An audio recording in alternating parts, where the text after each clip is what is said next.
point. Alright. Okay, so this is a live camera feed.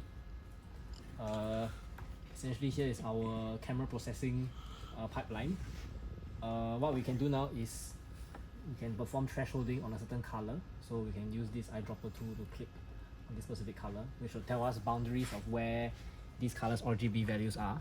So what we can do is to threshold to this specific color, and the color here will tell us what the lower bound is as well as what the upper bound is in terms of RGB for this color.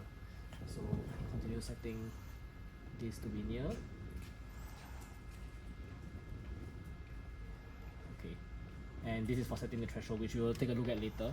So other than that, we can do some processing on the camera feed as well. So some basic blocks is a Gaussian blur and median filter that we provide here, and over here the user can control which step of the pipeline that we want to look at.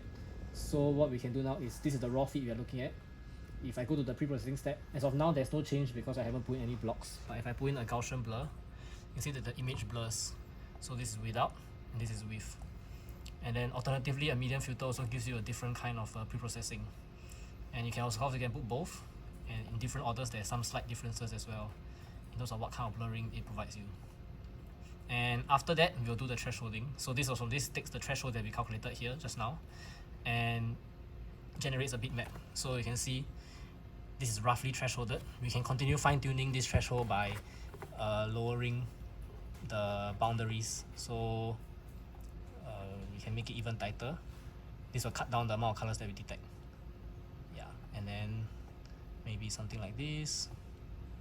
Yeah, and then now this tracks onto a certain yellow portion of the ball. And then following this, if we want to remove some kind of noises as well, let's say I put the boundary a bit higher, there's a lot of noise around the picture, right? What we can do is add in erode and dilate blocks. So if I put like an erode block, I put here, then you see some of the noise from the outside is eroded. And if I erode further, then the size of my actual detected areas gets even smaller. Then each of these blocks you can scroll up and down to make them erode or dilate. So for example, if I put all the blocks in here, I can erode all the way. So this is before, this is after. Then I can do, if I do the opposite, I'll make the noise much bigger. Yeah.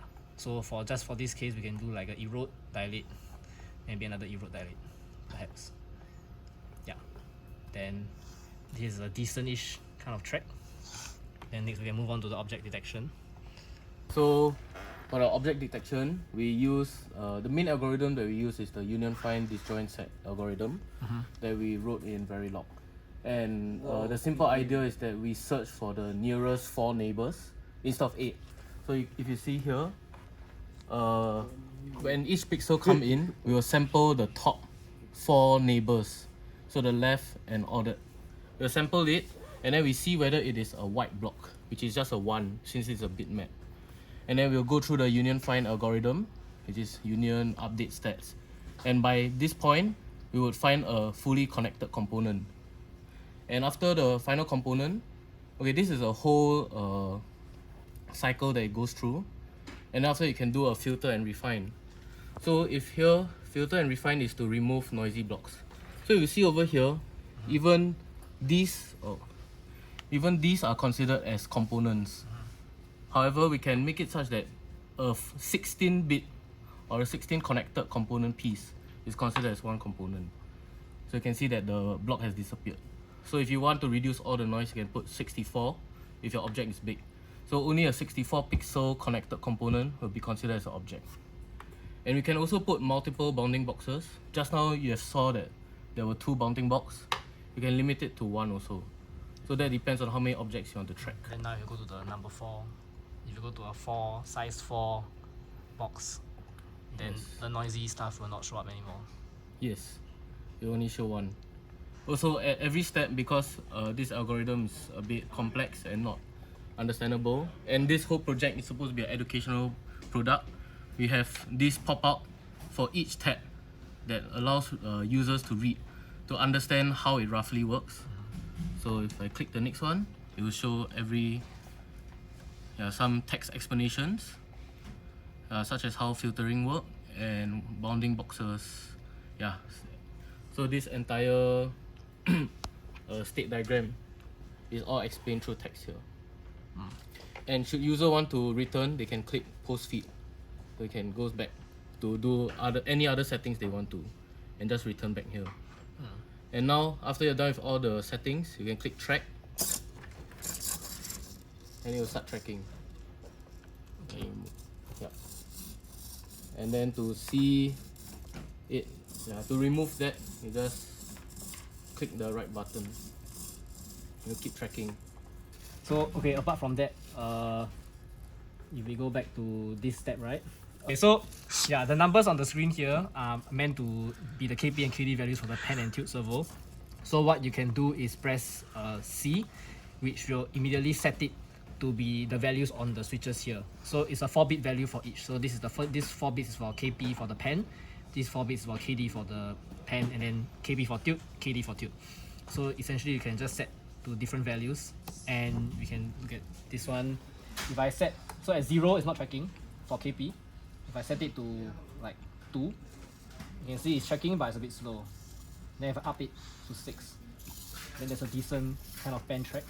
If I put it too high, let's say I set to like 8, oscillations start happening. Then yeah, then after that same thing for D as well. Maybe if oscillations are happening, I can up D a little bit, which maybe should help to stop the oscillations. And then same thing for tilt as well. This controls the tilt. Yeah. So at any point in time, if you want to reset to the old values, all you can do is just press DC again, which will lock in the values. So now I can change and it won't affect. But if I want to go back to the original default values, I just need to press this, and it will go back to the default values you started with. And then at any point in time, if you want to go reset back to the starting point, just press this, and then you'll just go back to the starting point. And then if you want to look at the final product, what you can do is go back to the previous view here, and then set your view to, let's say, the raw feed. And then if you go back to object detection, you can now see how it looks like. I can put it in full screen mode as well, and then we can see, yeah, so the center is over here. You can see how well the tracking system is able to find the ball at the center. So I put it a bit closer to the edge.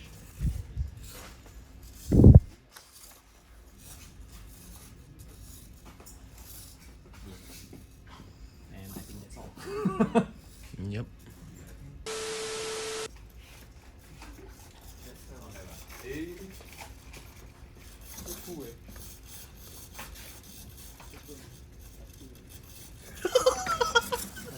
You can find to do this kind of stuff.